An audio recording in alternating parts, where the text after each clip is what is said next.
Hey everyone, how's it going? Welcome or welcome back to Chef Vic Cuisine. Today we're making caramel popcorn. Here we have a great blend of sweet and crunchy flavors, transforming ordinary popcorn into a decadent treat, great for snacking or even sharing with small crowds. So let's get started.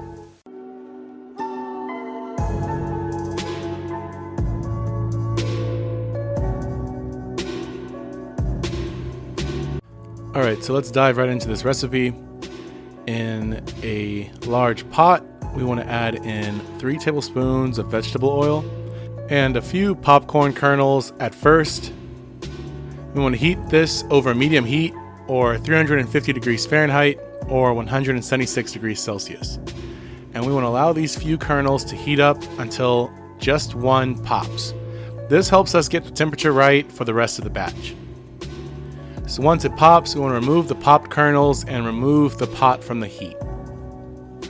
Now you want to spread the remaining kernels, and for this recipe we're going to need a 1/3 cup's worth of popcorn kernels into the bottom of the pot, spreading those out into an even layer. Now you want to return this to the heated stove top and cover it with a lid. Once the kernels begin to pop, you want to very carefully vent the cover to allow the steam to escape. I always use an oven mitt for this process. You can also shake the pot back and forth to help the popcorn pop more evenly. But once you start hearing the popcorn popping slow down to about every 4 seconds between the pops, the bulk of the popcorn is now done. You want to remove the pot from the heat and let this sit uncovered. You can transfer the popcorn into a large bowl, discarding any burnt or unpopped popcorn. And now we're moving on to making the caramel. First, we want to preheat our oven to 250 degrees Fahrenheit or 121 degrees Celsius. Now, while the popcorn is being prepared, you want to make the caramel as you want the popcorn still relatively warm when you pour on the caramel.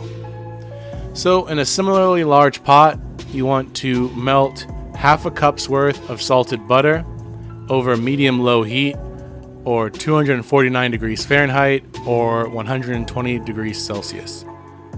Once it's melted, you want to add in 1 cup's worth of light brown sugar, followed by 1/4 cup's worth of light corn syrup.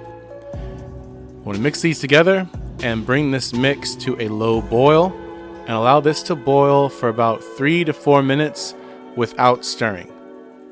The caramel should thicken by this point.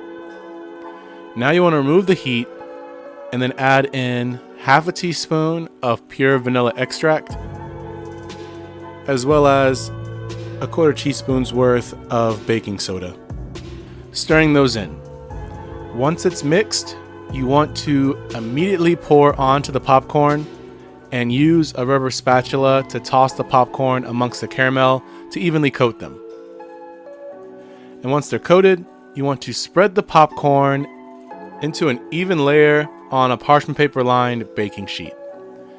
We're going to bake these in total for about 30 to 40 minutes, but we're going to toss them halfway between the baking process. And once that time is up, you want to remove them from the oven and allow them to cool completely. Once they're cooled, you want to break the large clumps into smaller pieces. And for a final touch, I like to sprinkle on about 1/2 teaspoon's worth of sea salt. And with that, this caramel popcorn is ready to be served and enjoyed. Congrats, you've made one amazing snack right at home. You can always try adding on a drizzle of chocolate over the popcorn as well. And when you're finished making this, you always want to store it in an airtight container. And if you want the caramel popcorn to come out more chewier, you can always skip the baking process. But my personal favorite is to have a crunch with the popcorn, so I like baking them. Let me know which way is your favorite, and when you do try this at home, be sure to tag me at Chef Vic Cuisine or hashtag Chef Vic Cuisine so I can see your great takes on this dish. As always, this recipe and many more can be found in my cookbook, Chef Vic Cuisine Volume 5, Mastering Your Inner Chef. And that's available on Amazon, and I'll be sure to leave a link to that in my description box. And feel free to click the pop-up on your screen for more information on that as well. Thank you all so much for watching. I really hope you enjoyed learning how to make this recipe, and if you did, make sure you smash that like button for me. It's one of the best ways to show support for the channel. If you haven't done so already, make sure you click the subscribe button too, And feel free to share this recipe with all your family and friends. And stay tuned for next week where I show you how to make a great Italian dish, my margherita pizza. This recipe really shows you the beauty in simplistic ingredients. Well, thanks again for watching. I truly do hope you enjoyed this recipe. You can always check out more on my page now. YouTube thinks you'll like these videos, so let's see if they're right. And I'll catch you next time on another episode of Chef Vic Cuisine. And until then, peace.